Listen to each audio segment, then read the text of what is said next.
This is the rear access hatch for the Jaguar XK150 fixed head coupe model. This is a fully trimmed unit using a plywood base that our customer has supplied to us. We have retrimmed it using our kit. This kit is standardly supplied in our trim kit, or we can sell the item individually.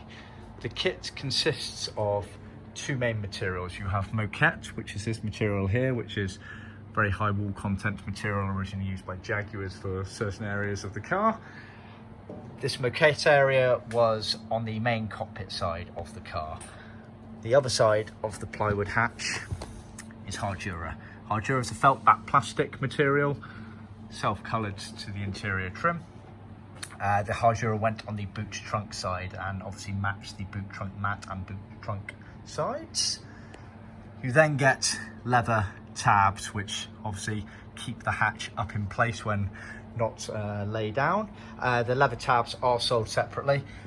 We've made these leather tabs using smooth leather to match the customer's main trim in the car, the seats, etc. That's a cherry red smooth. Trim it all the way round the plywood panel. The Hardura has an edging going across some of it there, and then the Moquette trims around the rest of it. You can obviously see these are the latches here that are used to keep it up in place on the cockpit side. And effectively it sits in place like this, upright, and then it folds down, and this would give you access into the boot trunk area there. The Moquette is the same material used in the sort of diff hump area, which is just below it, the surrounds of the rear seats, and now on the back of the front seat. So it's good to consider some of those parts while considering this as well, so that all the Moquette materials match. See our website for more details.